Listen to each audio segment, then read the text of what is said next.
एक बार देवी सरस्वती ब्रह्मदेव के पास आकर उन्हें पूछने लगती है, हे स्वामी, आपने इस सृष्टि की रचना की है। आपने अपने मन से तथा शरीर के पृथक पृथक अंगों से अनेक ऋषि मुनियों को प्रकट किया है तथा अनेक सुंदर सुंदर अप्सराओं, गंधर्वों तथा देवताओं को भी प्रकट किया है। आपने ही स्त्रियों को सौंदर्य और चंचलता प्रदान की है। किंतु हे प्रभु, स्त्रियों में ही गर्भ की उत्पत्ति क्यों होती है? संसार में केवल स्त्रियां ही गर्भ धारण क्यों करती है? इसके पीछे क्या कारण है? यह कष्ट केवल स्त्रियों को ही क्यों सहन करना पड़ता है? तब ब्रह्मा जी मुस्कुराते हुए कहते हैं, हे देवी, आज आपने उचित ही प्रश्न किया है और यह बात सत्य है कि संसार में सभी रोगों और कष्टों से बढ़कर गर्भधारण का कष्ट होता है। गर्भधारण करने में स्त्रियों को अत्यधिक पीड़ा होती है। इस विषय में मैं आपको एक प्राचीन रहस्य सुनाता हूं, जिसे आप ध्यान से पूरा सुनिए। जो भी स्त्री इस कथा का श्रवण करती है, उसे अत्यंत गुणवान तथा रूपवान पुत्र की प्राप्ति होती है। देवी सरस्वती कहती है, हे प्रभु, मैं इस कथा को ध्यानपूर्वक सुनूंगी। कृपया आप इस कथा को मुझसे कहिए। फिर ब्रह्मा जी कहते हैं, हे देवी, पुलत्स्य का जन्म मेरे कान से हुआ था। पुलत्स्य मेरे मानस पुत्रों में से एक है। मैंने उसे अनेक प्रकार की विद्याएं प्रदान की तथा उसके प्रकट होने का उद्देश्य उसे समझाया। फिर मैंने उसे संसार के कल्याण के लिए तपस्या करने का उत्तम कार्य सौंप दिया। मेरी ही आज्ञा से सत्ययुग में महर्षि पुलत्स्य सुमेरु पर्वत के उच्च बिंदु पर तपस्या करने के लिए चला गया। वहां पर आश्रम का निर्माण करके पुलत्स्य घोर तपस्या करने लगे। उसी समय अनेक गंधर्व, देवता, दानव तथा अप्सराएं उस स्थान पर विचरण करने के लिए आया करते थे। उन सभी की दृष्टि पुलत्स्य पर पड़ी तो वे सभी उनकी चेष्टा करने लगे। उन्होंने पुलत्स्य की तपस्या में अनेक बार विघ्न उत्पन्न करने का प्रयास किया। खेल खेल में अप्सराएं पुलत्स्य के तप को भंग करने का प्रयास करने लगी, उनकी तपस्या में बाधा निर्माण करने लगी। तभी पुलत्स्य ने क्रोध में आकर वहां पर उपस्थित सभी अप्सराओं और गंधर्वों को यह चेतावनी दे दी, आज के बाद जो भी प्राणी उनके सामने आएगा और उनकी तपस्या में विघ्न डालेगा, वह गर्भ धारण करेगा। पुलत्स्य की ऐसी कठोर वाणी सुनकर समस्त अप्सराएं, गंधर्व आदि भयभीत हो गए और वहां से डरकर दूर भाग गए। उसी समय में पर्वत की कंदर में ऋषि तृणबिंदु की कन्या हविर्भुआ अपने माता पिता के साथ निवास करती थी। वह महर्षि पुलत्स्य के कहे गए वचन को नहीं जानती थी। फिर एक दिन वह अपनी सहेलियों को खोजते हुए सुमेरु पर्वत के उस स्थान पर चली गई जहां पर ऋषि पुलत्स्य तपस्या कर रहे होते हैं। तृणबिंदु की कन्या अपने सहेलियों को पुकारते हुए महर्षि पुलत्स्य के आश्रम पर पहुंच गई। जब हविर्भुआ महर्षि पुलत्स्य के सामने आकर खड़ी हो गई तो उनकी दृष्टि उस स्त्री पर पड़ी।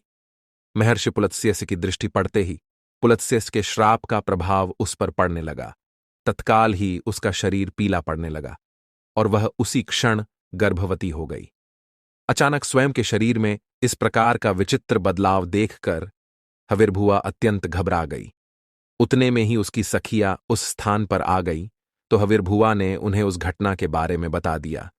फिर हविर्भुआ की सहेलिये उसे लेकर उसके पिता के घर पर चली गई। वहां जाकर हविर्भुआ ने अपने पिता को सारा वृतांत सुना दिया। अपनी पुत्री की यह बात सुनकर महर्षि तृणबिंदु को बड़ा दुख हुआ। अब उन्होंने ध्यान लगाकर सब कुछ देख लिया तो उन्हें पता चला कि महर्षि पुलत्स्य के द्वारा श्राप दिए जाने पर उनकी पुत्री गर्भवती हो गई है। इससे वे अत्यंत दुखी हो गए और तुरंत ही अपनी कन्या को साथ में लेकर वे सुमेरु पर्वत पर चले गए। वहां पर उन्होंने महर्षि पुलत्स्य को देखकर उन्हें नमस्कार किया और क्षमा याचना करने लगे। ऋषि तृणबिंदु कहने लगे, हे महर्षि, आप तो साक्षात ब्रह्मा जी के मानस पुत्र हैं। सारे संसार में आपकी कीर्ति है। आप परम दयालु और परम कृपालु हैं।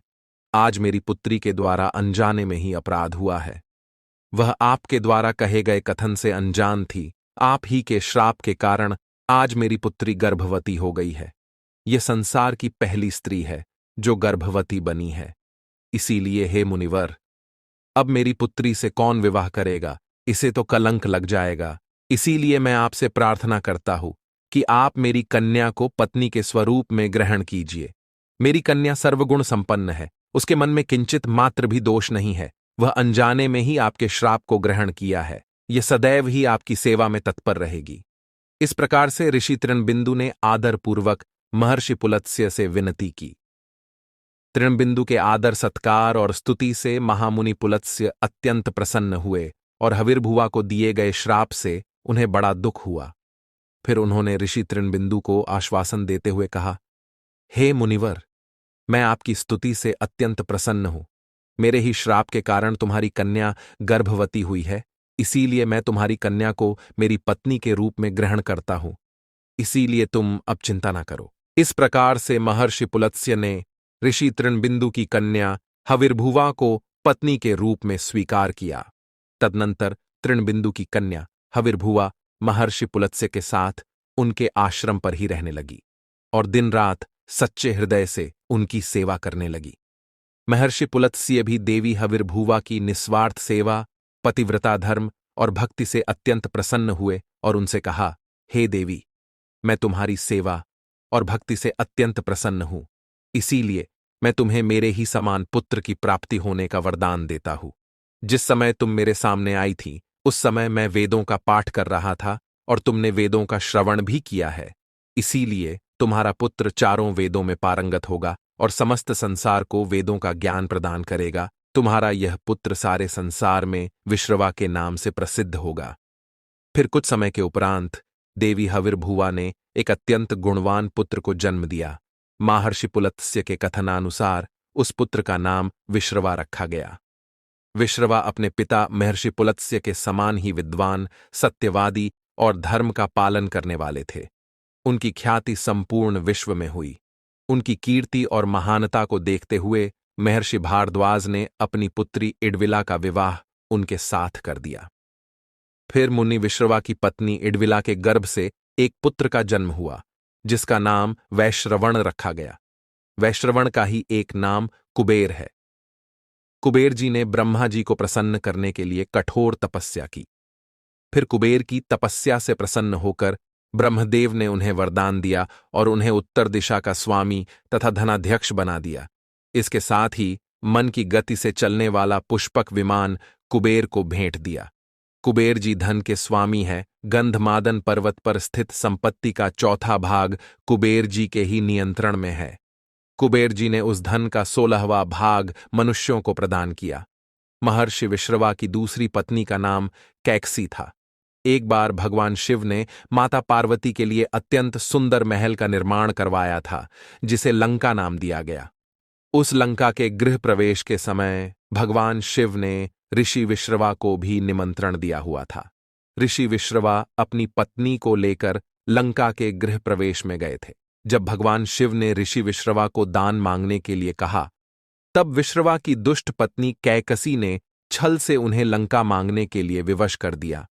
और भगवान शिव तो भोलेनाथ हैं, उन्होंने विश्रवा को लंका दान में दे दी, जिससे माता पार्वती को अत्यंत क्रोध आ गया और उन्होंने कैकसी को श्राप देते हुए कहा, आज तुमने मेरे पति से जिस सोने की लंका को मांगा है, एक दिन वे ही तुम्हारी इस सोने की लंका को जलाकर भस्म कर डालेंगे।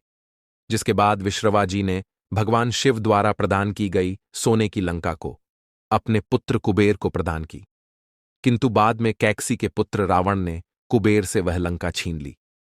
लेकिन त्रेता युग में भगवान शिव के अवतार हनुमान जी ने उस सोने की लंका को जलाकर भस्म कर डाला। ब्रह्मदेव कहने लगे, हे देवी, इस प्रकार से महर्षि पुलत्स्य के श्राप के कारण संसार की स्त्रियां गर्भवती होती है। मैंने संसार की समस्त स्त्रियों को पुरुषों से भी अधिक सहनशील बनाया है। उनमें हर दुख को सहन करने की क्षमता पुरुषों से अधिक है। इसीलिए स्त्री की रचना करने में मुझे सबसे अधिक समय लगा। गर्भ धारण करना यह स्त्रियों के लिए श्राप रूपी वरदान ही है। मैंने स्त्रियों के अंदर ममता और प्रेम का भाव डाल दिया, जिससे स्त्रियां अपने बालक का लालन पालन कर सके। इस संसार में स्त्रियों की तुलना किसी से नहीं की जा सकती। स्त्रियां ही इस संसार की आधार है। इसीलिए इस संसार की सर्वश्रेष्ठ रचना स्त्री को ही कहा गया है।